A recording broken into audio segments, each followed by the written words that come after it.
Hey guys, thanks for tuning in to It Tastes Different Gaming. Give us your likes, your subscribes, send us your questions, send us your comments, send us cookies. What's for dessert? Tonight we have the no bake cookies with early access video games.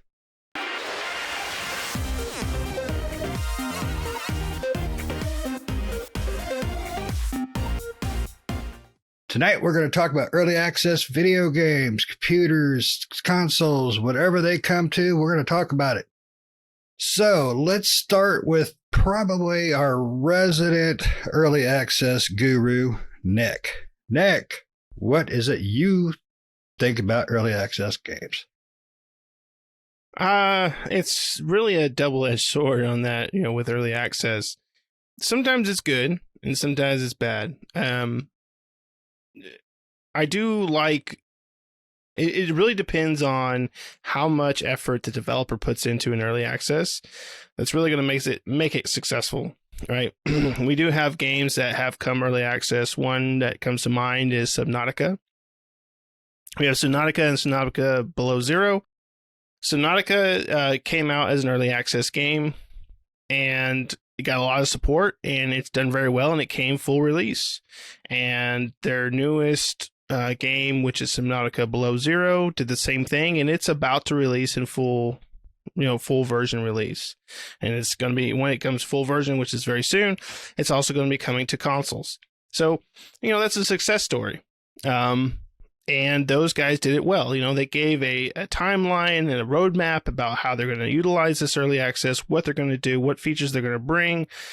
And they did. They brought those features. If they had a hiccup or anything like that, they brought out, discussion and made sure the community knows when they're going to be behind on certain things. And they did really well. And that's that's a successful early access. And that's how early accesses should be done. And then you have games like, well, probably the worst, and I'm sure we'll talk about this one, probably the worst early access, which is Star Citizen.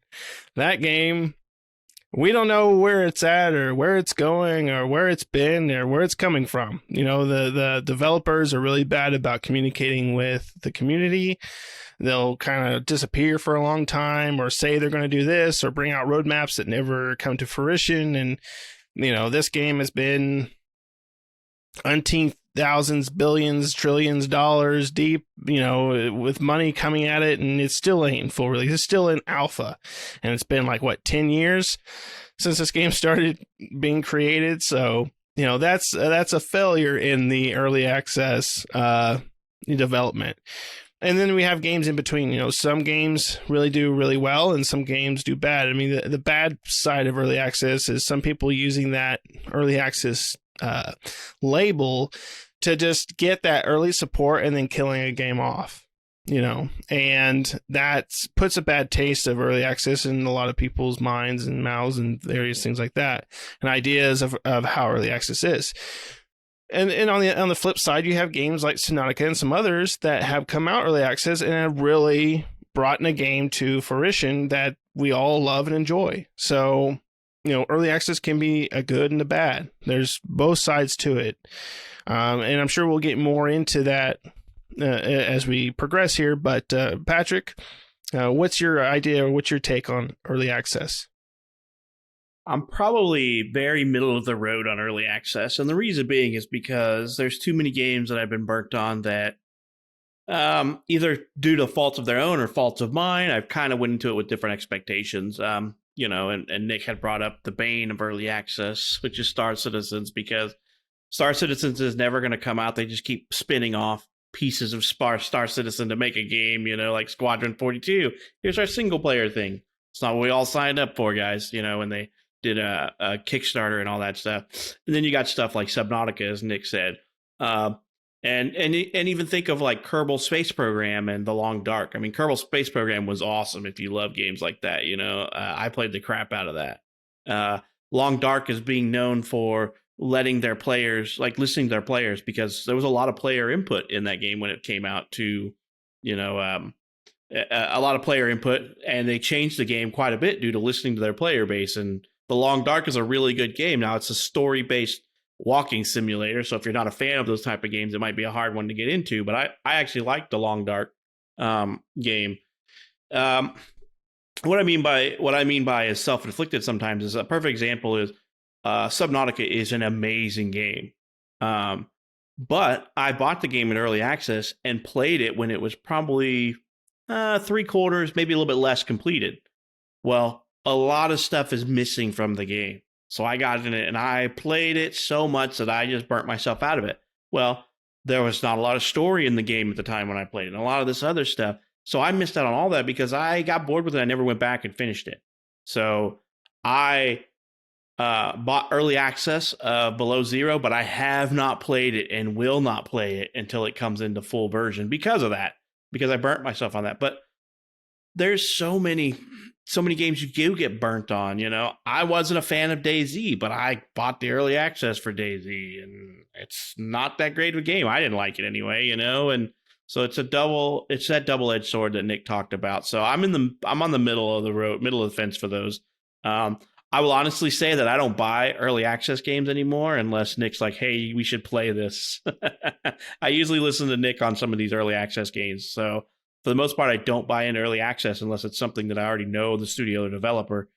Because the last few early access games that we have played and I've gotten into are because of Nick. The whole group has played 2 of those games together. And I'll let some of the others kind of spew off some of those, but we played 2 early access games pretty heavily together, and we even did some live casting of one of them. So, Russ, what do you think, man? What are your thoughts on early access video games? I mean, my gaming lifestyle has changed a little bit. I'm not a play everything as I used to anymore. I mean, I usually go off of what the group here kind of suggests. I mean, but in a previous life, we would give just about anything a try, especially when it came to MMOs. There was a lot of early access MMOs that came out. And I think, games like WildStar and stuff like that, when those games, I think they burnt us. I think they burnt us really hard because we were really excited about games like that. As time has progressed, Star Citizen, I mean, Nick really hit the nail on the head there. I mean, that game there we've been waiting for that game for like 12 years now or something. I don't know. I think we're going on that. That's insane. I mean, so I don't think much about them anymore, not as much as I used to.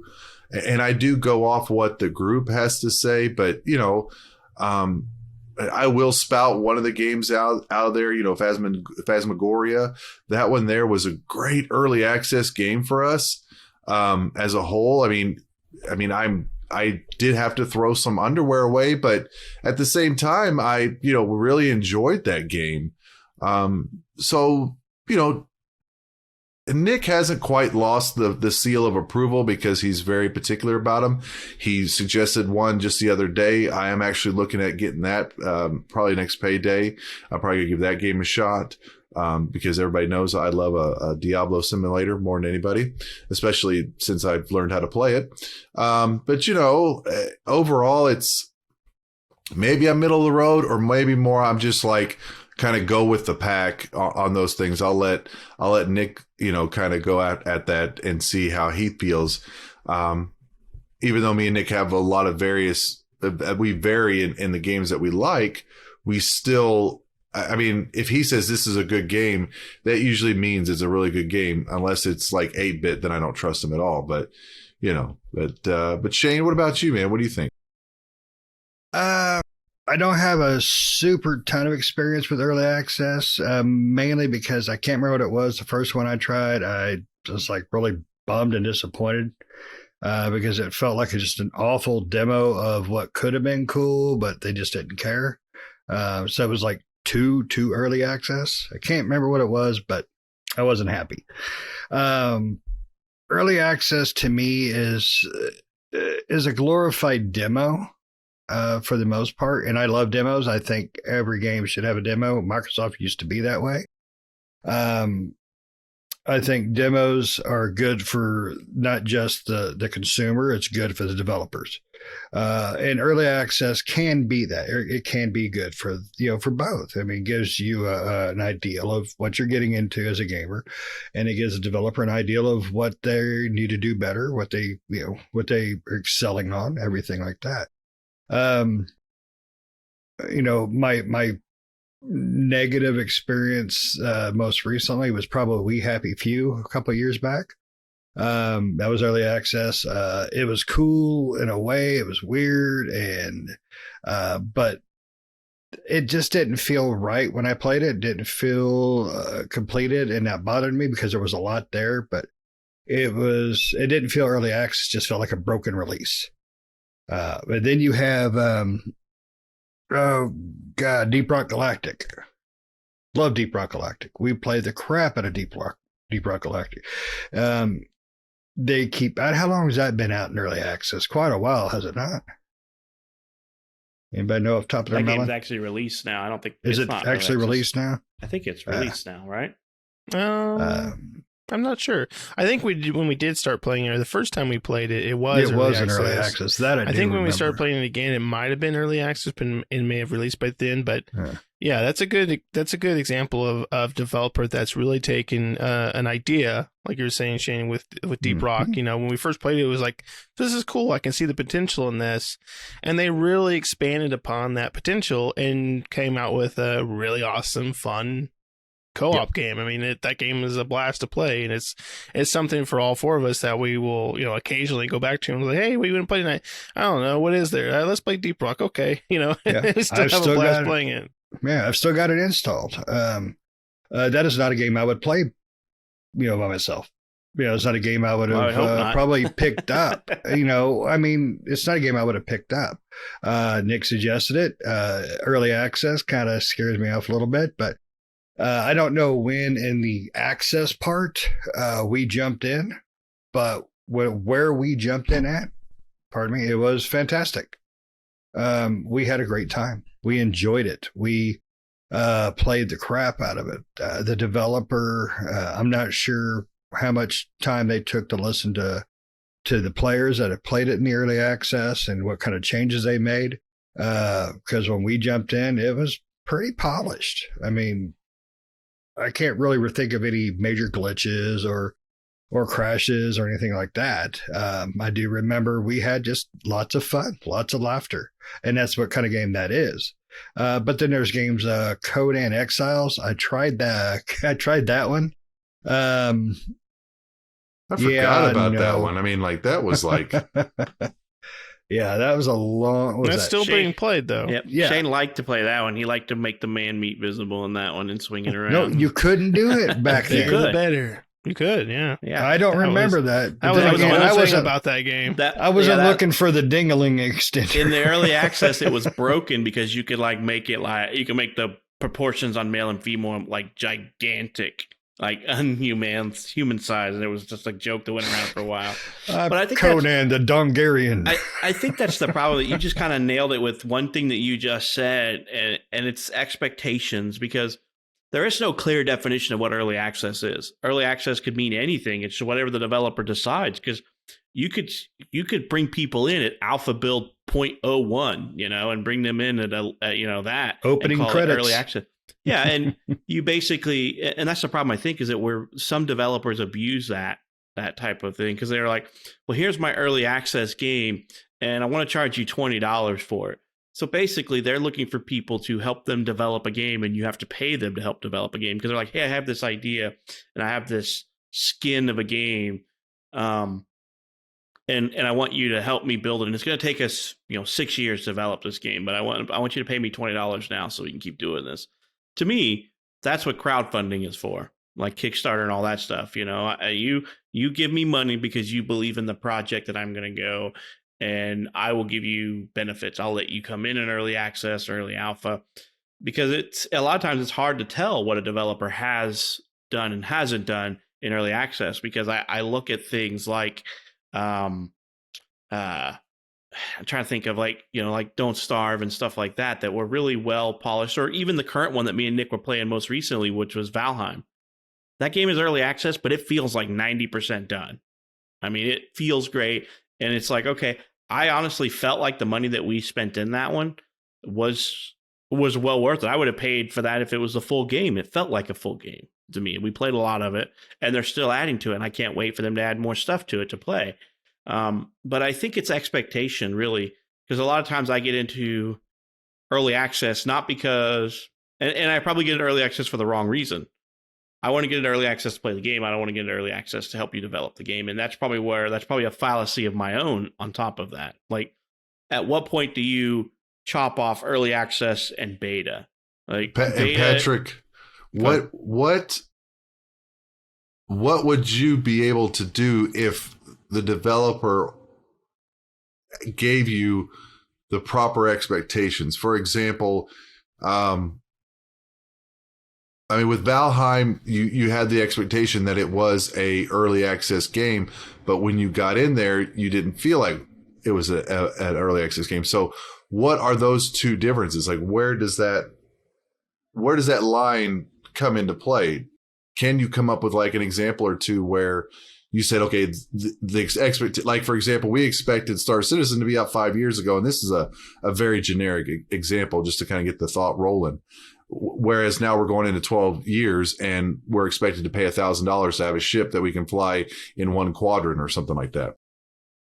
Right. I'm trying to think of the early access game. I was trying to load up my Steam library here because I had played an early access game, and I cannot remember the name of it. But it was like a survival game. I think Nikki and you and I both downloaded this one, maybe, where we had to. One of them that we played together, Patrick, is the Forest. That Forest was an early access. Right, it's full release now, but right. Well, I mean, I played it during early access, and I also played it during full release. You played it, but I'm trying to remember what it was. It's a crafting survival game. It wasn't that one. Maybe I played it by myself or something. But reading the description of the game, and forgive me because I can't remember the name of it, but it was like crafting and survival and all of this stuff, and you're like in a fenced off area, and it's just outdoors in the wild. Reading the description of the game, I'm like, oh, this is cool. It sounds like it's been in development for a few years, so it's probably really close. So when I got into it, I'm like, okay, I'm getting a discount by helping these guys out in early access and giving them money up front so they can keep developing. But it sounds like the game's already almost there. So I went into this game thinking I'm going to get to play 3/4 of the game, whereas in all honesty, I didn't even feel like the game was a third of the way complete when I got in there. The crafting was really buggy. There was no tutorials on how to craft. There wasn't, and what I mean by that is, like, the Force is a perfect example where they don't tell you how to craft everything, but they give you a crafting guide. And when you craft something, you figure out how to do it. This one didn't have anything like that at all. It was just like, here's some sticks and here's some leaves. Figure out how to make a rope, and then you can make a rope, then you can make this and you can make that. Was that Green Hell? Maybe it was Green Hell. It's been a while, but it was something similar to that. But, in all honesty, I got burned on that. So I think it's up to the developers to give a good description of where they are in the process. Like, in my opinion, if you're wanting to do an early access game, you say, here's our roadmap. That's what I really want to see from a developer. If you're going to be an early access game, give me a roadmap. And I want a realistic roadmap. I don't want you to say, we're launching early access today, and 1 year from now, we plan to be live. If that's not really feasible for where you are in your development cycle. But I want honesty in that, and that's hard to find a lot of these, because a lot of early access games sometimes feel like a cash grab because they go into early access and they never, ever leave. Or just like you had mentioned, Nick, where the developer will give you a bunch of updates and then they go silent for like a month or 2 months, and you're like, did I just throw my $20 in the trash can, or my $40 or whatever I happen to pay you guys? So it's setting expectations is what I think, That's where it comes down to. Yeah. I want to see what you were saying about the roadmap. I think it should be mandatory with early access. Is they need to give you basically, like you said, a map. When you get into an early access, they should give you a chart where they're at this point. And then they should give you an ETA of where they're going to be at percentage wise. All right, we're going to be at 50% done at this time, this year. We're going to be at 75% this time that year. And that should be automatically updated. It's like Star Citizen.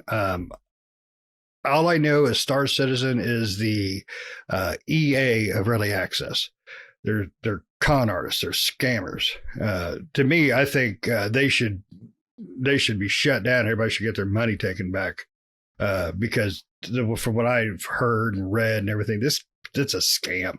I mean, this dude's probably rolling on his yacht, dropping little boats to you guys, little ships. But I want to see early access that basically gives me where we're at in the cycle of this game. So if they say we're at 20% where we're starting the early access, give me $25 and you can jump in here. At least then I can kind of gauge where they're expecting to be, what I can expect to see. This way, if, like you said, Pat, it felt buggy, it felt, like crap, or if you played the heck out of it, not to play too much if you like it too much, because it's just going to get better. Follow that map. So if they give you a year, then that's what you get. What's supposed to happen. I don't want to cut by, but Nick was going to say something, and it kind of goes with what I asked Patrick. So I'd like to, because Nick and Patrick are kind of our guys that play a lot of more early access game than me and Shane. So I was kind of thinking, Nick, what kind of thoughts did you have with that? Yeah, I would agree with the roadmap scenario. I mean, that's the best thing to have, is that roadmap. One of the games I suggested for all of us, really, and I think Russ and Pat would, probably want to play it the most, and the one that Russ was alluding to was the last Epoch, I think is what it's called. That's one I had purchased and suggested. And one of the things I found, and it's an early access, yes, but one of the things I found on their Steam page, which I like about early access games, is they did have a roadmap, right? And they showed their roadmap, and they had marked off what they had accomplished, saying, okay, in phase 1, we did all of this. In phase 2, and now they're on phase 3, right? And phase 3 is almost completed. And then they're moving to phase 4. And then after that, it's full release. So for you as someone that's coming into the game and going to pay into this experience, like Patrick and like Shane said, you have this roadmap that tells you, okay, this is what we're going to do. And that's good for those early access developers. It's also good that the early access developer has a roadmap that they're not going to sway from, right? Whereas if they get an influx of money, they don't say, oh, okay, now we're adding this and now we're adding that. No. Keep with what you have. And then once you've completed those things, if you have extra money to include these extra things, cool, right? People will like that. But stick with the roadmap that you've created, and for developers that do that, they end up being way more successful than the ones like Star Citizen, that they get more money and they want to make the project bigger and bigger and bigger, where now it's so big that it's never going to be completed.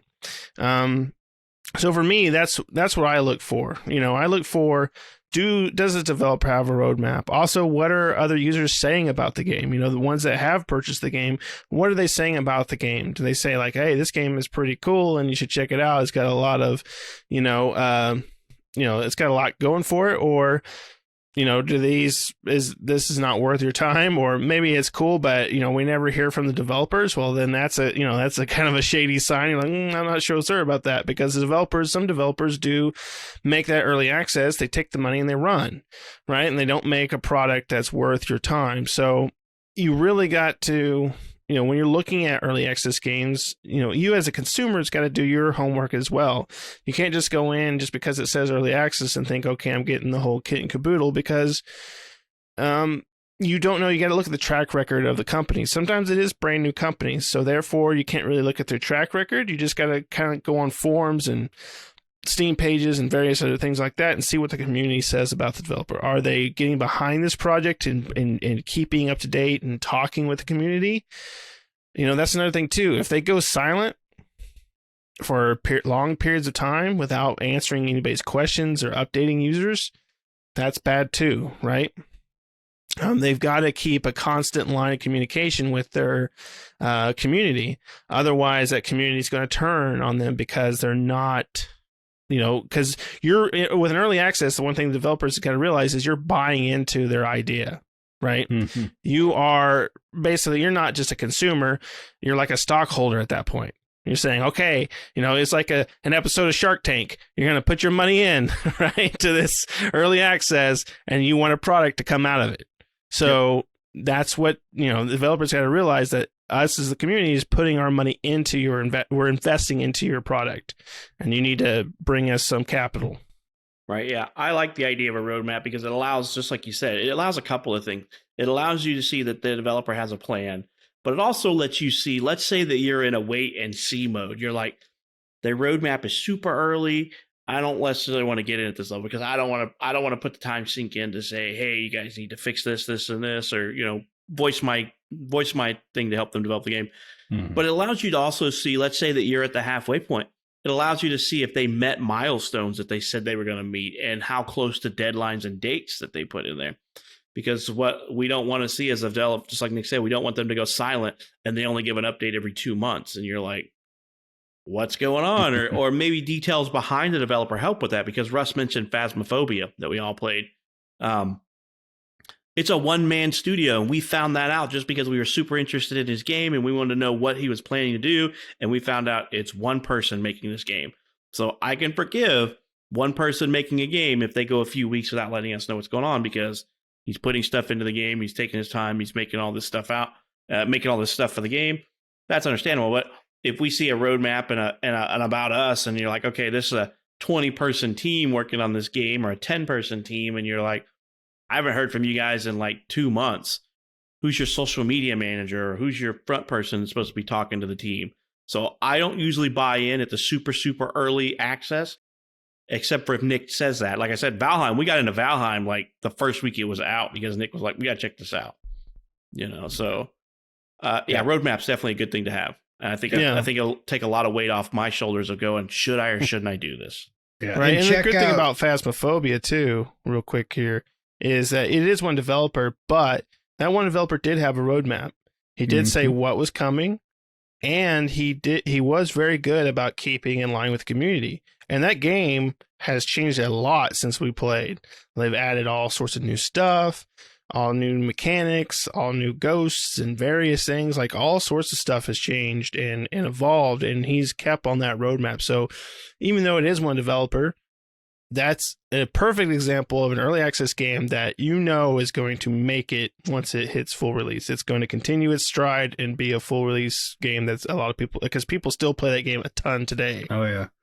Yeah, check out, for you guys listening, check out our review of what we played, because it's not typically our group's kind of game, and we had a blast. We don't play anymore because I ran out of underwear. I tried to let you borrow mine, but I couldn't clean them out. But that's a great example of done right. You're going to have the spectrum of good and bad. You have Star Citizen. That is the definitive example of crap, of what not to do. Beautiful ideal, everybody loves it and they want it, and they're getting burned on it. In my opinion, I think there's some legality stuff going on. But then you have games like Phasmophobia, Deep Rock Galactic. Those are on the spectrum of great reasons for an early access. They started, they got the ideas, they got the opinions from people, and they just exceeded on them. And those are great examples. Right. My problem with the early access is I worry too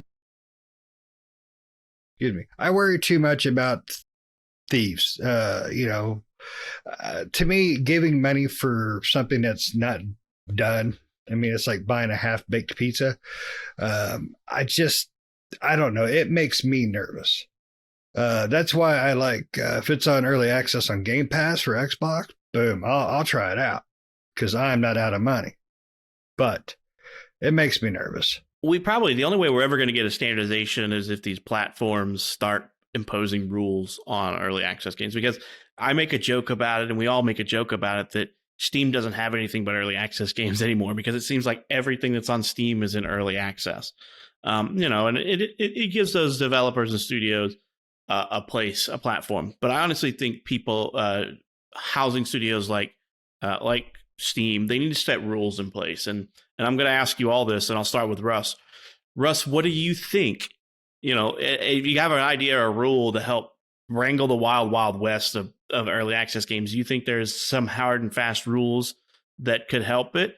And if so, give us an idea, maybe a rule that you have that you think that putting on an early access developer game has to follow would help the industry as a whole.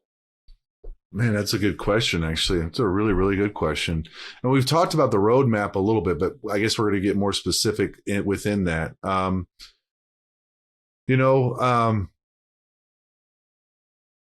I think maybe even like within the roadmap, a price point on when to get in. So in other words, like maybe when you're buying in, this is a really good question. I don't know that my thought is completely getting through with this. Like if you're gonna put $10 in, like the expectation should be met. It's going to be a $10 game. One level is done, whatever the case is. I mean, I guess it's more communication, but that roadmap really answers that question. I think, Pat. I mean, that's the tough thing. It's like they need to have like maybe to start off with, we want an estimated go live date. Like maybe that's something that needs to be really added in there. Say, okay, it's early access. We estimate to go this, if everything goes right that we're trying to do, we want to, let's say it's an early access game today in April. Okay. April, 2021. Well, we have a go live date of February 2022. So if you're going to invest that money, then you can assume, or at least you have a chance that game is going to be fully developed. So anything that I'm putting into the game between now and then is to truly help the game. It's not a question of whether it's going to push. It's like, hey, we are looking to do this game on. So like maybe a completion date would be one of those things. Okay, that makes sense. Yeah, maybe have an estimated release date. Cool. Shane, what about you, man? What do you think? If you could impose one rule, what would you think would be a good one that would help the industry overall for early access games? Refunds. I think, so we have our roadmap, okay? So we've got point A through F. All right, so we get to point C. I did invest my $35. And their roadmap states they're going to hit F in 6 months. Now, between C and F, they have other points. If I don't get an update within, a relatively common sense time frame, or I get some sort of communication that tells me where they're at, I believe you should have the immediate option to remove your money from said early access. I believe that's going to drive the developers to work harder and communicate better, because honestly, the early access is about what you guys are talking about, the communication part. Tell me what you are doing. Tell me where we are at. I don't need you to hold my hand until it's released, but what I do need is just decent information that gives me hope that, okay, this game is going to be at this point pretty soon. I'm looking forward to it. But I think the developer needs a little more drive to complete the map, and I think the consumer needs a little security when stuff like Star Citizen bones you like that. I mean, I think that's a great way to hold developers accountable. I think if you allowed the fact of saying, okay, we'll give you a full refund or something like that would keep them. Oh, sorry about that. That would keep them accountable for the product in which they are giving you, along with the roadmap. I think that's a good point. So yeah, basically you're holding them accountable, and they have to meet, maybe it's a known, they would have to impose like known failure credentials. So they would say, okay, we are treating this like a true investor opportunity, that I, as an investor, say, I will keep my money with you as long as you meet X, Y, and Z. If you fail, a certain number of these criteria. So like if Shane's criteria is, if the criteria is that you have to communicate every other week, if we don't get communication every other week for 3 times, then that's strike one. And then, if the other one is you have to meet milestones within 30 days of the planned on date, if you get 2 out of any of these failed items, then you can request a refund. Because I just think just because you're mad, you can't request a refund because you don't like the direction the game's going. You bought into it with these expectations, and so you don't like it. Well, that's not a reason to bail. Yeah, and I think the developers should be the one to be able to set the milestone standards. I think the independent platforms should be able to do I that. think the they milestones, should have. yes. I think they should have the option to pick. Let's say you got 10 different criteria for an early access game. You have to hit. You have to communication. You have to so many updates in some amount of time. This way, when you go in, that the developer is telling you these things. You're not telling the developer.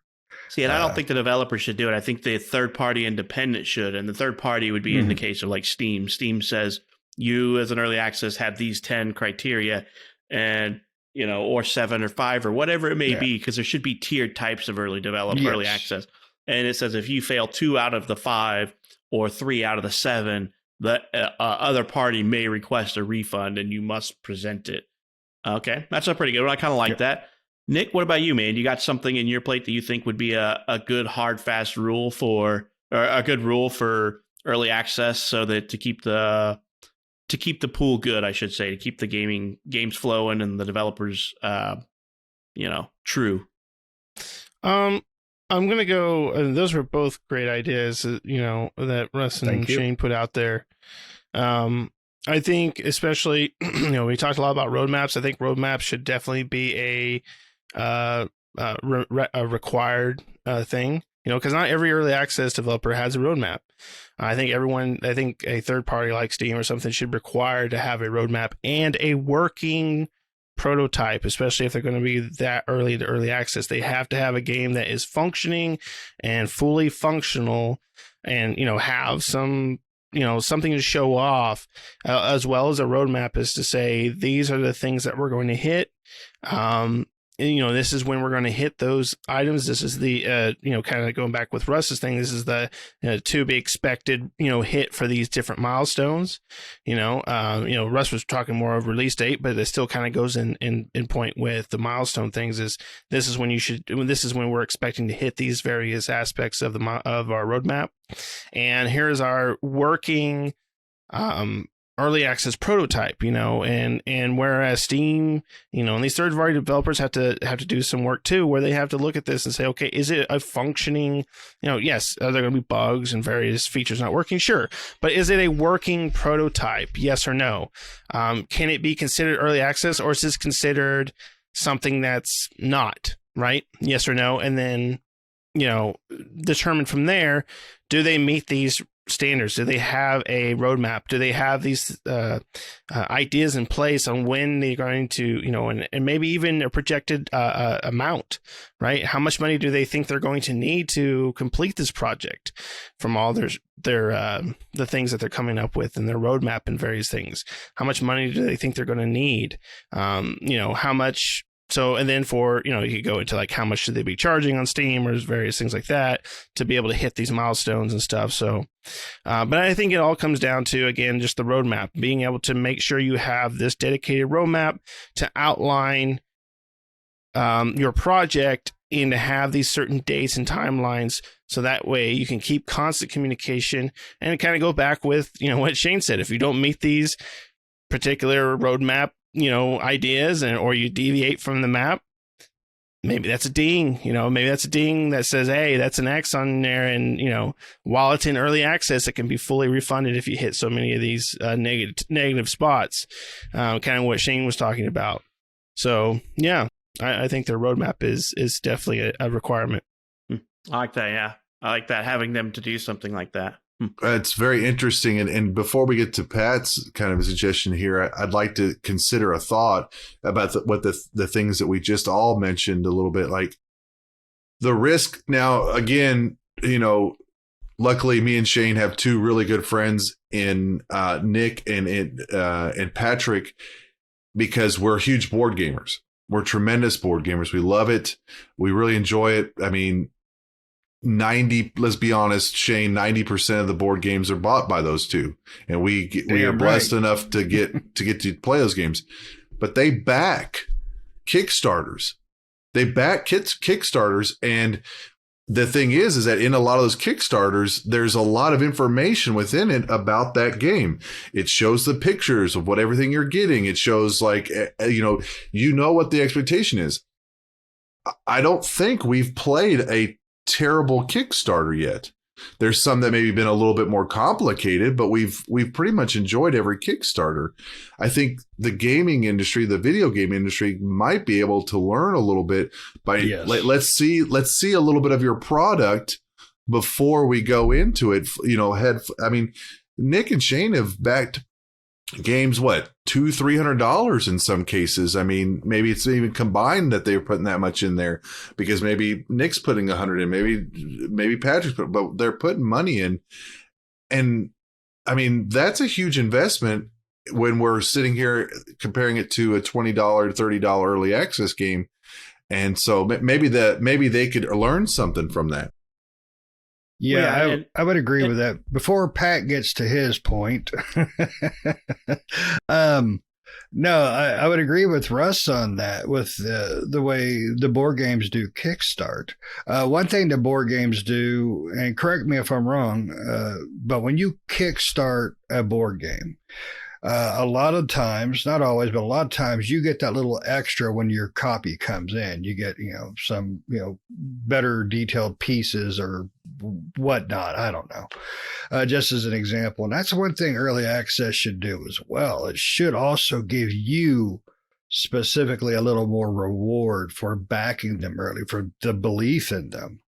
That would be one thing that would probably get more Kickstarters a little more, backing at the beginning. That would prevent a lot of the delays and issues. But well, I mean, Kickstarting in video games is nothing new. It happens. I mean, Star Citizen was a Kickstarter game, and look where it ended up. Yeah, in somebody's pocket on a yacht. Right. I think they were one of the most successful Kickstarting campaigns for the longest time. I don't think they're the most grossing anymore, but yeah, I mean, board games are, for example. I mean, I think I have 6 board games in the pipeline right now that I've got Kickstarter that I'm waiting to receive, and I've spent no less than $150 on each of them. And it's just, but I have yet to have a failed Kickstarter board game, I should say. I've yet to have one of them come to fruition. And yes, as you said, Shane, Kickstarting usually gets you a Kickstarter edition, which comes with plastic components instead of cardboard components and something like that. Usually you get something for your money, or you get something that can no longer be obtained. Like, I'm trying to think of, like, there's like a Firewatch game that's coming out that I kickstarted, and you can only get the plastic pieces and the centerpiece if you only kickstart it, stuff like that. So stuff like that does happen. And as Nick attests, I'm sure Nick probably has just as many games in his Kickstarter back queue as I do. We're always like, hey, sure. You gonna kickstart this one? If not, I'm gonna do it. The best one I kickstarted, I think, was Gloomhaven. Yep, and the most expensive. yeah. And I kickstarted the second one, though. The Frosthaven. Yeah, and that one's yet to come in yet. But there's a perfect example right there for you two. Like you're investing large sums of money for games that you've never played before, because the board game production or whatever, the developers of the board games are giving you a clear indication, a clear idea of what they are developing. I think like I said, video games may be able to learn something from that. Right. Mm-hmm. And yeah, Kickstarter games almost, I've never kickstarted a board game that didn't have a roadmap where they said our expected release date is this date, and here are the milestones. And I'm pretty sure Kickstarter has rules in place anyway that if you want to continue to do business with them, you have to give so often updates, because I have yet to kickstart a single board game where I don't get at least a monthly update on where it's at. So there you go, Steam. For sure. I get emails all the time. There's a suggestion right there. Yeah, I'm kickstarting my house payment. You could go fund me that if you want to. Go fund yourself, Shane. It's not the first time I've been told that. I mean, but we're also not thinking about the one of the greatest and like probably Star Citizen's Inside, one of the biggest early access games out there, Minecraft. That started as an early access. Mojang did, yeah, that's right. Yeah. Well, so did Fortnite. Yeah. But I mean, Fortnite did start out as a different game, but it ultimately turned into what it is now. But yeah, I mean, one of the biggest early access games was, I remember I didn't back it back in the day because I was kind of new to that scene, but my buddy did. And he was in the first, like one of the first betas for Minecraft. I remember seeing it. He was like, look at this game. I was like, oh, that's cool. And never knew that it would turn into what it is now. Still a multi-million-dollar yearly, probably multi-million-dollar selling game. I mean, that game makes hand over fist. Oh yeah, every year. I think Microsoft bought them for like 1.6 billion, and they probably made that money 10 times over by now. Oh, easy. They just dropped 16 billion, and that ain't hurting them. I mean, my kid still plays Minecraft, and occasionally she flip-flops between it and Roblox. So those two companies right there are making money hand over fists. Oh God, I wish I'd invented Roblox. All right. Roblox is still, was it what used to be early access? I don't know if it still is, but it's really, it's more considered a development area for designers, but it's a weird game. So, I agree with pretty much all of what you guys said. Roadmaps required, and strikes are basically things that would trigger a refund available for your clients and stuff like that. And in my biggest opinion, what needs to happen is that these platforms that are giving these guys early access development, like Steam and certain other ones, they need to set time limits. You can only be in early access for X amount of time. Whether that's 1 year or 2 years, I don't know. I'm not the perfect person to say that because I'm going to be greedy and I'm going to say you're allowed 1 year. That's it. And if you habitually break and here's what needs to happen is that these developers like Steam and stuff like that, they need to say, okay, if you're in early access for 2 years, we're just going to shut you down. You can still develop, but we're not going to allow you to collect any more money on our platform. And I think that's what they need to do. Yeah, they should give him a resubmittal process for it. I don't think so. No, if your game gets one shot. Yeah, you're on Steam. Say you're that one developer, that one dude developing Phasmophobia. That's hard for one dude. Super props him. Right, but that means say he doesn't hit that 6 month mark. So Steam says, "Hey, you're off the Steam." He should be able to do a resubmittal to prove that, hey, I'm sorry, I've made this up tenfold, or they should be able to give him the opportunity. I honestly think that the way they should do it is that they should say a 1 or 2 year, depending on your tier or whatever. And tier means that if I say it's a 1 year early access, it's a $40 game. If I want to collect $40, I have to say I'm within a year. If I'm going to collect like $10 or $20, Steam says you have 2 years to be in our early access program.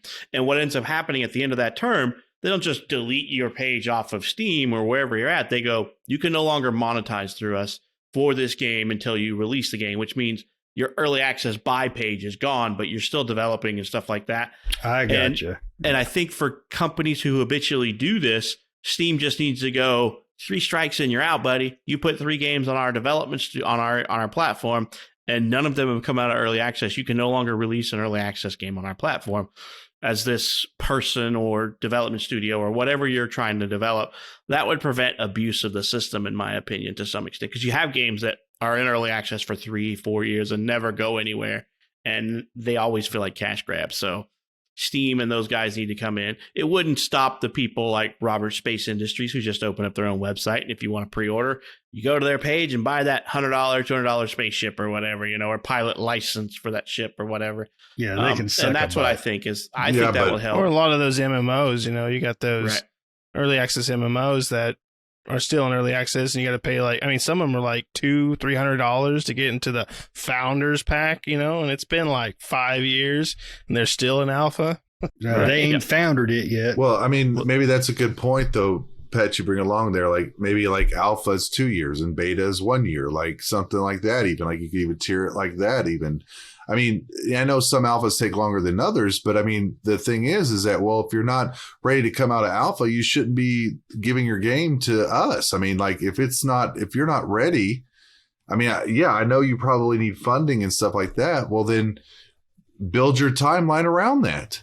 Yeah, Build That's your where like timeline. Kickstarter and stuff comes in. Yeah, to play, is where exactly. You should be going to those crowdfunding solutions before coming to an early access platform. Yeah, and you should be and you should be way out of alpha before you go into early access. Well, I in don't my necessarily agree with opinion. that, but I mean, in my opinion, if you kickstart it, that's one of your benefits. You get early access because you kickstarted it. You know, you already paid for it, you get early access, and maybe when, you know, like Subnautica, when they come out their $40 or $60 game, depending on whatever maybe, you know, they're going to say, okay, early access is going to be 30, but if you kickstarted it, it's 20 or $15. That's all we're asking from you. You know, so that's your tiered system, because that's the way that like Subnautica is a perfect example of that. I bought that game for like $20, and when it came out, it was a full price game, and I was like, I won on that one. And I did the same thing with, I think I paid 27 for Below Zero. I'm going to win on that one because they're going to come out and it's going to be a $40 or $60 game when it comes out, probably 60. And, you know, that's a win-win. So that's your tiered system. If you want the lower price, you have to buy in with less material, which is crowdfunding. And then early access on platforms is like, hey, I have something fleshed out. Buy this from me. Here's what I can show you that I'm doing. So now instead of you getting a huge deep discount, you're going to get a 50% or 40% discount or something. Whereas the people who wait till release have to pay full retail price. Yeah. I think the biggest thing crowdfunding or early access needs is the consumer remorse. Consumers need to have a little bit easier time to, you know, reclaim that money that easily you can tell it's been just ripped off. You know, and I think doing that is going to put a little more viability into, it's going to get more money into these things, in my opinion, because consumers know they're going to have somebody backing them up, somebody, you know, something to secure that money if they get ripped off. Yeah, there was that time way back when early access and Kickstarter and GoFundMe and crowdsourcing and all that stuff was starting to really become popular. And there was that little stint in time where a lot of so-called developers were coming out with stuff and just stealing people's money. And that's when like crowdfunding and Kickstarter and all these ones came up with a lot of rules as to how you could get on there and things that you needed. I think, like we said, you know, for Kickstarter, they do have to have there are certain metrics they have to meet in order to put a game on Kickstarter. Same way with crowdfunding. You know, those were just kind of used to be started out as kind of open-ended where you could just put anything on there. And people were just putting stuff on there to steal money from other people. And also for early access games too, they were going up there as well, you know, and those Kickstarter and crowdfunding before Steam was doing the early access stuff. And that was really swaying people away from that. And what brought it back was all those rules, kind of like we're talking about with Steam and some other platform holders should start using, like Kickstarter and crowdfunding do.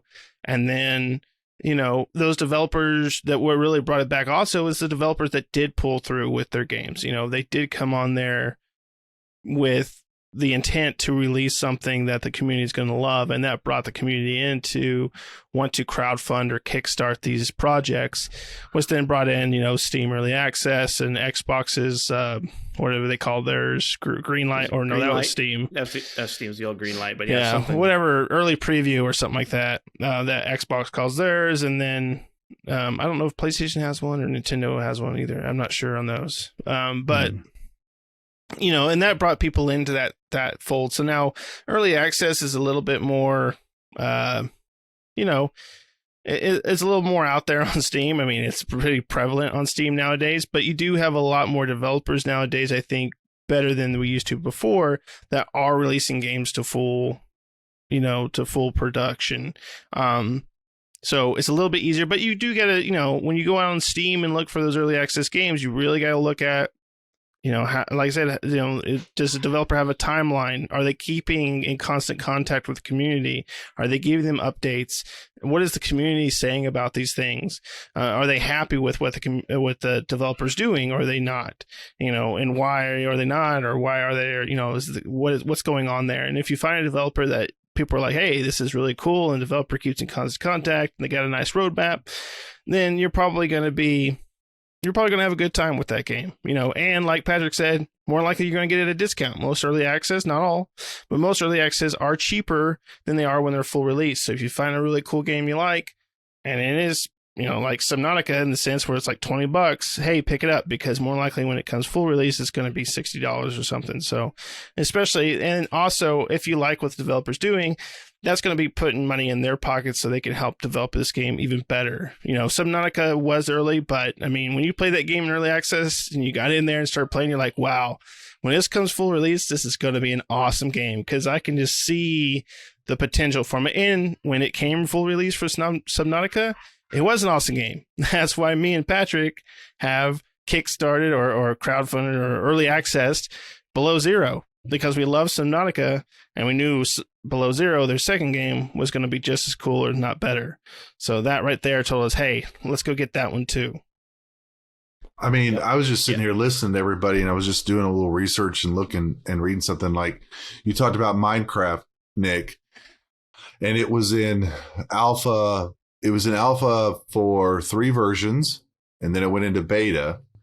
And I think beta had probably about a dozen versions or something like that. But from beta, it was like from December of 2010 to September 2011 or whatever, somewhere in that nature. It wasn't basically the 2 periods between alpha and beta was 2 years. Right now, Star Citizen is in alpha 3.8. And the very first one was, I think the very first alpha version was 2014, and the game was released 2000 or talked about in 2003. So, I mean, I think that's where these precautions that we're talking about, or these requirements, really come into play. Now, like Patrick said, he could put it on his own website and people could do whatever. I mean, they've given him like, what, 460 million or something like that, crazy. Insane amount of money, yeah. But the point being behind all this is not just to be a single bashing, but like protect the consumer. I think that's where Steam comes in play. Kickstarter protects the consumer, in some rights, which is ironic because Kickstarter did not protect us against Star Citizen, but yet they protect us against board games, where Steam could do that. Steam could say, okay, so, we're going on 9 years and you have gotten alpha 3.8 out. Yeah, you have a good day. You're going to have to go. So I don't know. I was just thinking about that as we were talking about that. I was like, I wonder how long it took Minecraft, because Minecraft is a highly successful game, and it didn't take what, 16 years or whatever it is now to get to alpha 3.8.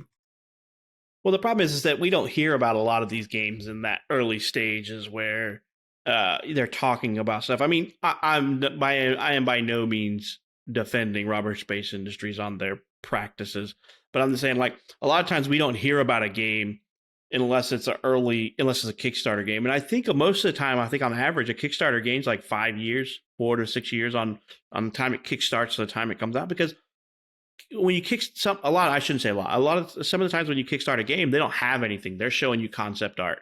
But occasionally you'll kickstart a game if they have a gameplay trailer. They're like, here's a trailer from what we have from the in-game engine, which, then that's a shorter time frame. That's a 4-year game or whatever, I mean, a perfect example of that would be Gloomhaven, the video game.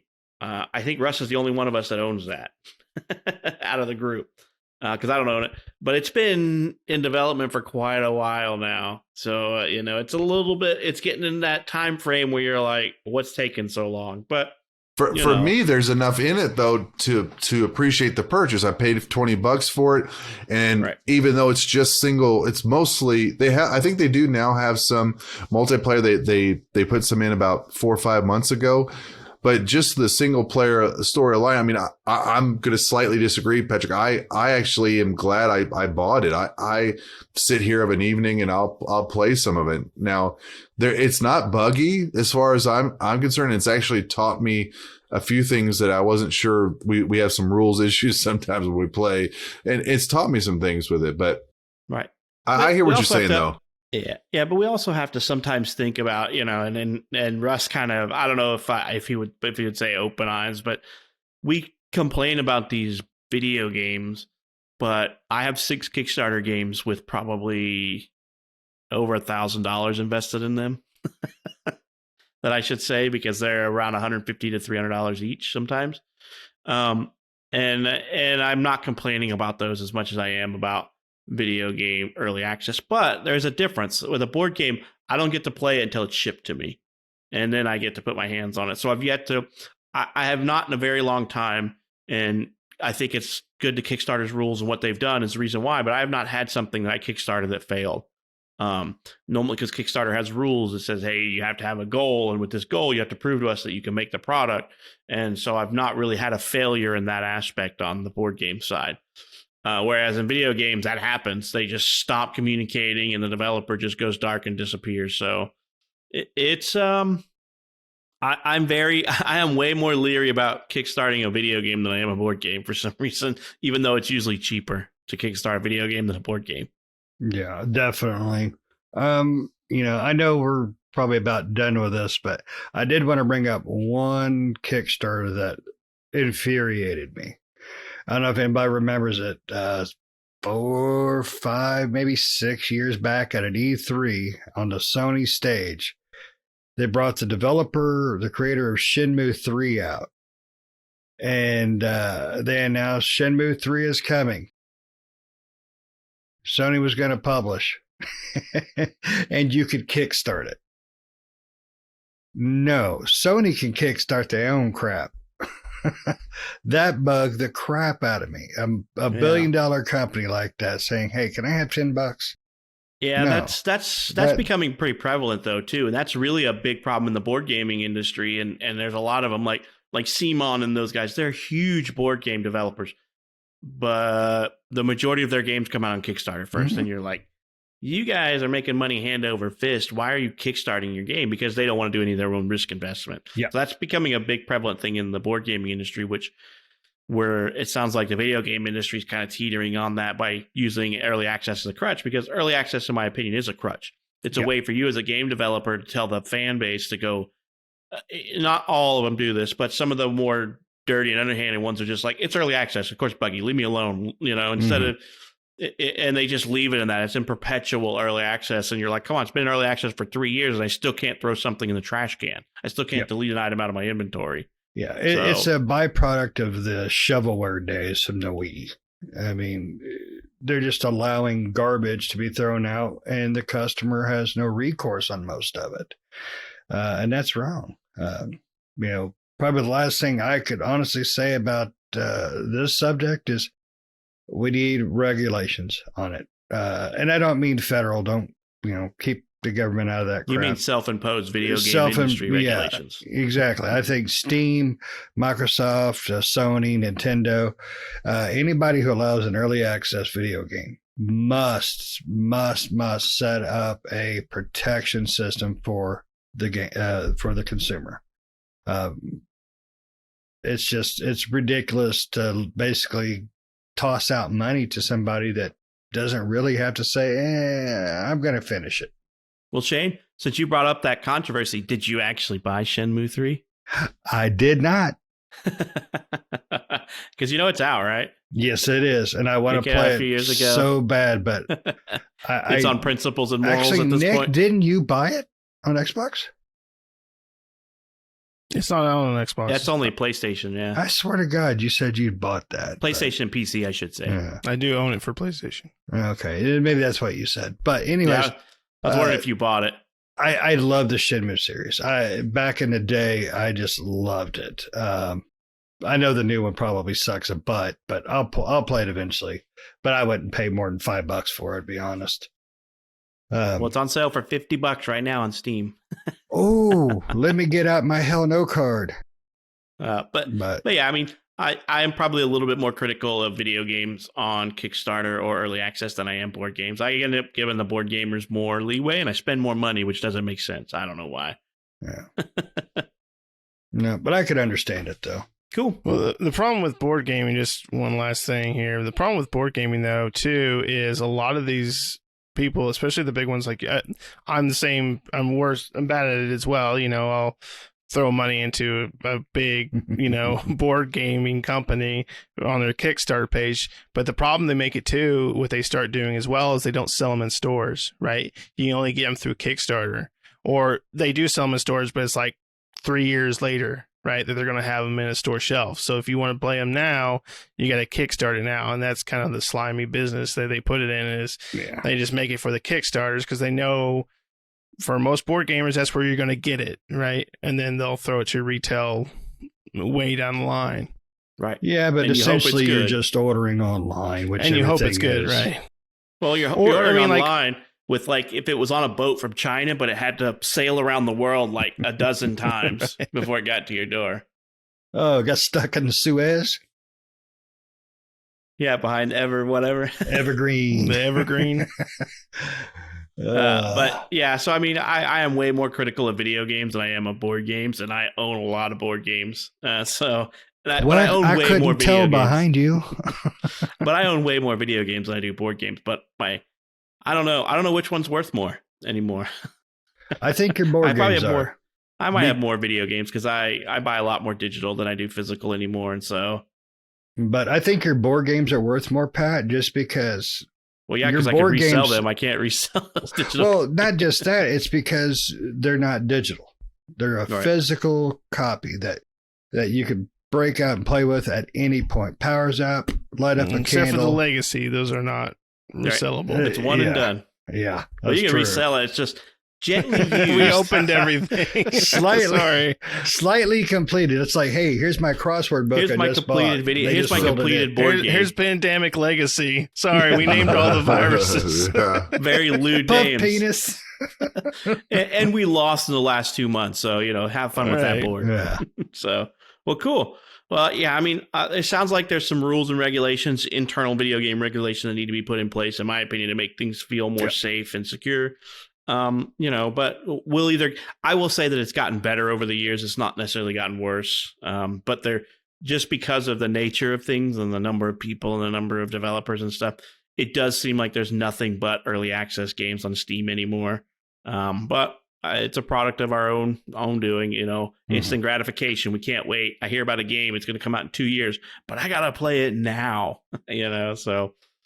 But you also get the benefits though of helping that indie developer, that small guy whose passion is a game like Phasmophobia, and you get to see the fruits of that develop, which is an awesome thing too. Yep, I agree, and it doesn't cost much. I mean, what did we even spend? Did we spend $20 on Phasmophobia? No, it was $15. Was it 15? Yeah. So we didn't even spend $20 on it. So I mean, it's 1 month of a subscription plan to play that game. So I mean, we're harping a little bit too much on these guys, especially the $10 and $20 ones. Yeah. But, what we're really probably doing is more eyeballing the Star Citizen $60 ship license or $100 ship license guys or whatever. But, to each their own. If people want to play it, they're going to buy it. That's why we have a problem with scalpers nowadays. People will just throw money at anything because they got to have it. Can't wait.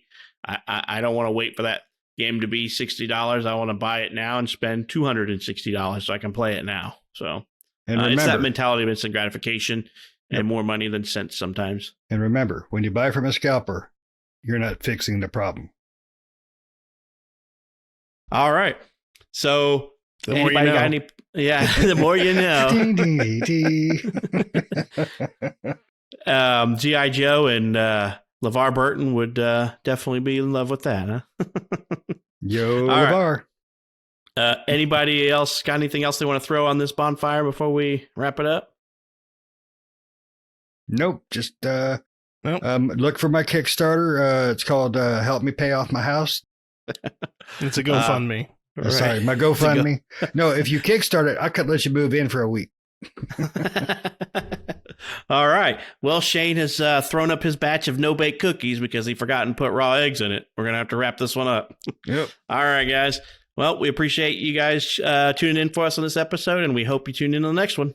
Don't forget to like and subscribe. We'll see you later.